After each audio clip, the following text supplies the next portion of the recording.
Namaste and welcome to the presentation Selection of Suitable DC Decoupling Devices for Cathodically Protected Structures like Pipelines. My name is Tobias Braun from company Dean. Together with my colleague Mr. Samir Shankar from Dean India, I would like to discuss all relevant and important parameters for DC decoupling devices today. If you are talking about DC decoupler, we have to look at possible overvoltages and surges which can happen on buried pipelines. There we have possible different emitters. For example, electromagnetic fields caused by high voltage lines. We find stray currents caused by electric railways. We have earth faults and short circuits caused by high voltage lines. And last but not least, there are lightning interferences we have to consider. Electromagnetic fields are permanent or steady state influences. Stray currents and earth faults are temporary influences with a time frame of around about 300 milliseconds. And lightning interference is a transient influence with a time frame of maximum 1 millisecond. International standards we have to consider when we are talking about DC decouplers. Here we find these international standards. This is NACE SP 01777, ISO 15589, EN 15280, EN 50443, and EN 12955. DC decoupler, how they are working. So what is the purpose of a DC decoupler, or what is the purpose of a mitigation system? A mitigation system has to bring down the AC voltage on the pipeline, and therefore we have to connect the pipeline with an earthing system. But we cannot connect the pipeline directly to the earthing system because we have a DC current on the pipeline, which coming from the CP protection. This DC current has to be blocked, and the AC current and the transient currents has to be flow to the earthing system. Therefore, we need a device that is blocking the DC and providing a low ohmic path for the AC. This is how a DC decoupler works. There are different types of DC decoupling devices which we are finding in the fields and on the market today. We have electrolytic type DC decoupling devices in solid state type DC decoupling devices. The main disadvantage of a electrolytic type DC decoupling devices that they have a hazardous and acid electrolyte liquid inside, and this is an environmental hazard, and therefore it is highly recommended to remove these electrolytic type devices in future from your pipeline and use instead of that solid state type devices. I also told you that the main thing is the grounding system. If the grounding system is not working, or if the grounding system has a too high resistance, then the system will not work. So the basis is the grounding system, and the DC decoupler is the connection between the grounding system and your pipeline. And afterwards we will discuss the parameters of this DC decoupler. So can you explain the protection goal with functional component of these mitigation device? Yeah, protection goals are, or if you're running, or if you have an operation of a pipeline, then we have different protection goals. We need to protect our personnel which is working on the pipeline, personal protection. We want to protect our pipeline insulation. We have to protect devices and components which are connected to the pipeline, for example, a CP rectifier. And we also have the hazard of AC corrosion when we have induced voltages on the pipeline. And this is the protection goals. And these protection goals a DC decoupler has to meet. If we now combining our protection goals with the the influences we find on the pipeline, for example, steady state condition, then we have to look at AC corrosion, and also need to talk about personal protection, because steady state influences can lead to high touch potentials on the pipeline. Therefore, we look at relevant standards, for example, the EN 50443, which gives us the maximum interference voltages which are allowed on the pipeline in terms of the fault duration. For example, if we have a fault duration of lower than 0.1 second, then there is a maximum voltage of 2 kV which is allowed on the pipeline. And if you look up into steady state conditions with a time of more than 3 seconds, then we have to bring down the voltage on the pipeline to a value of 60 volts. The NACE standards goes much deeper. Here we have a maximum interference voltage of 15 volts, which is allowed on the pipeline. There are also other standards which give us an idea of potential limitations. For example, the IEEE 80, the IEC 60479 Part 1, and also the IEC 60950, which is talking about protection against electrical shock. So how does a DC decoupler device can meet these requirements?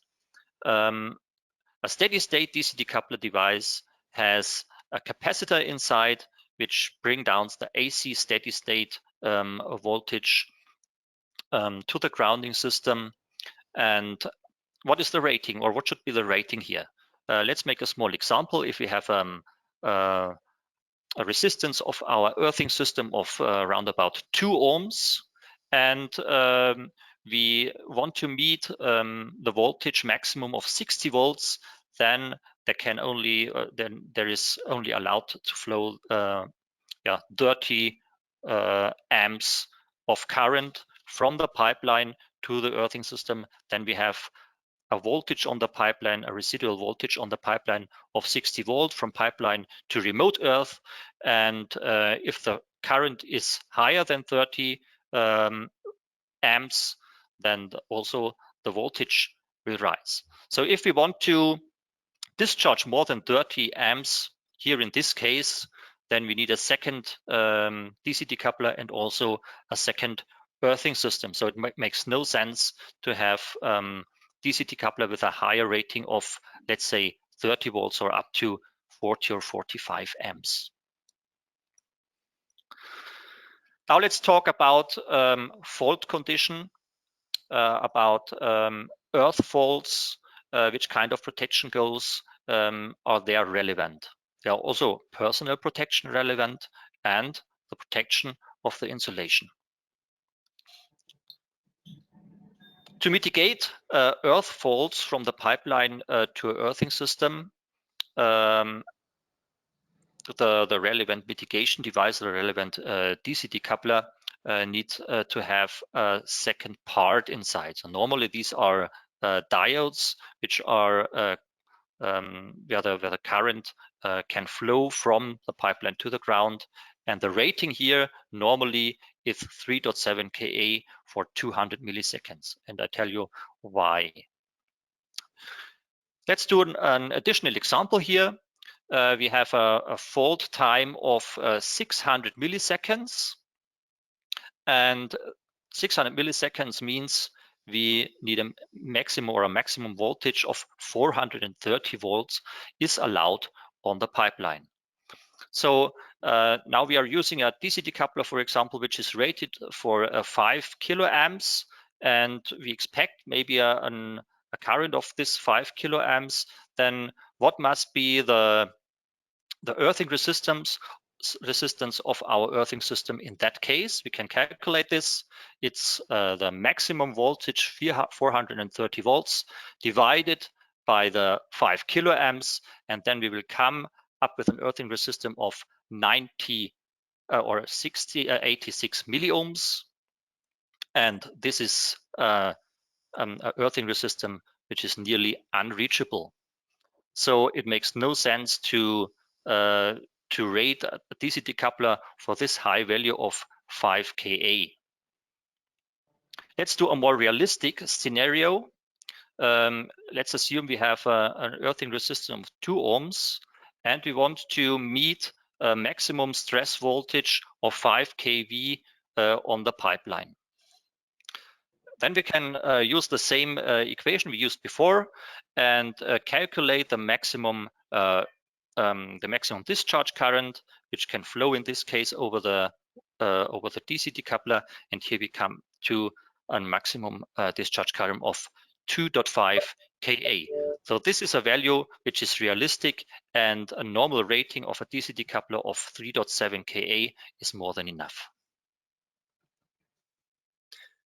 Last but not least, we also have to talk about lightning and transient conditions.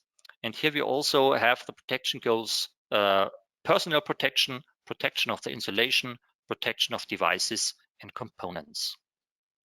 To mitigate this, or to discharge these influences, the DC decoupler need a third internal part, a transient part. This part will discharge the transient, the lightning current to the earth. But what is a lightning current? There are different ideas about lightning currents in the world, but if you're looking inside the standards, the relevant standards, we find that our lightning current is a 10 by 350 lightning impulse, and the 8 by 20 current is only a switching surge. So what's the difference between these two impulses? It's the energy behind these pulses. A 10 by 350 pulse has a much higher energy than the 8 by 20 pulse, and I will show you this in a small video. And here we have made a setup with a wiring, and we will conduct the 8 by 20 pulse with a wiring. This was the 8 by 20 pulse. The wiring is okay, and after that we will try to run a 10 by 350 pulse over this structure, over this installation, and the result is definitely different. So the structure is destroyed, and this shows you that there's a very much difference between the 10 by 350 and the 8 by 20 pulse. So a lightning current is always a 10 by 350 impulse current. So in that case, you talk of 3 protection goals and conditions. So what are the important parameters of the DC decoupling device in that case? Can you explain? The typical parameters of DC decoupling devices we have to fulfill, or we have to look at, are also described in some standards. For example, the EN 15280. Here we find parameters like capacitance or DC leakage currents for the DC voltage of the cathodic protection system. Then the maximum continuous AC voltage, AC current, for example, the AC impedance, the DC resistance, but also the ability to withstand and conduct surges and lightning over voltages, transient surge currents 8 by 20, but also transient nominal impulse discharge current like 10 by 350. So these parameters should be mentioned or should be shown in the data sheets of the DC decoupling devices you want to use. Okay, so since DC-DC decoupler, it's a mitigating device, how we can ensure the safety of the device? Yeah, DC decoupling devices are safety devices. So it's important to talk about the failure behavior of this device. Each device can have a failure, this is clear, and solid state devices, for instance, have a capacitor inside, and this capacitor can be overloaded by a too high discharge current, for example, and in that case the capacitor will go into high ohmic state and is not able to conduct any or discharge any current anymore. Therefore, it is important to have a backup protection part inside the device that can discharge the same current like the capacitor. And in case of solid state devices, there are diodes inside which are able to contact these currents as well. But what happens if the diodes are defective or are overloaded? For example, there is a temporary interference of more than 3.7 Ka. Then also the diodes will be defective. But the failure behavior here is not a high ohmic state, but a low ohmic state. The diodes will go into a short circuit, and then the current is also able to flow from the pipeline to the earthing system, and this is called fail-safe behavior. So DC decoupling devices should have a fail-safe behavior. So what is required here in this case for a fail-safe state? The internal circuit design has to ensure a backup protection and safety at site. It should not negatively impact cathodic protection system. The functionality tested for all protection goals to meet the practical requirement on site, and to carry functional check on the device during O&M. When we are talking about testing, we find also some standards which are providing this. EN 12954, for example, says that decoupling devices in earth termination systems should be checked annually or more frequently if required. And therefore, if we want to check DC decoupling devices, there should be an inspection and maintenance instruction from the manufacturer, for example. Some manufacturers have integrated test sockets, so it's very easy to check these devices, and the manufacturer's manual shall describe the complete process of the test procedure of the device for doing this healthiness check. Okay, thank you. In present scenario, we have other protective devices which are again connected across the pipeline. So how we can ensure coordination between these mitigation devices with those protective devices where the rating changes? Yeah. The DC decoupling devices are not the only safety devices on the pipeline. There are also other devices which are connected on the pipeline for protecting isolation flanges, for example. These are normally surge diverters or spark gaps, and these spark gaps are used to protect the isolating flanges against lightning influences, and they are rated for a 10x350 pulse. So if you're using devices which are rated for 10x350 and which are not rated to 10x350, these devices are not coordinated to each other. This means if there is a lightning impact on your pipeline and there is a current flowing over the surge diverter, this current will also flow over your DC decoupling device. And if the DC decoupler is not rated for this current, then the decoupler will be destroyed in that case. So there is no coordination. It makes only sense to use devices which have the same or similar rating that you can ensure maximum safety on your pipeline. So as a summary, I can say DC decoupling devices should have a high discharge capacity. It should be solid state based and should have an excellent limiting performance. And this limiting performance should also be mentioned and shown in the data sheets. Personal insulation and AC corrosion protection by means of one single device should be ensured. There should be no negative effect on the DC potential on the pipeline. The device should be tested for a combined protection against transient, temporary, and steady state overvoltages. The DC decoupler shall have a fail-safe behavior for a secure operation, And the inbuilt testing facility should also be mandatory in this case. So at the end of my presentation, I will thank you very much for your attention, and we hope the presentation will help you to find the right solution for a safe operation of your pipeline in the future. I would like to thank you and say stay safe to everybody. And we will also like open the house for the questions if you have. Thank you. Thank you very much.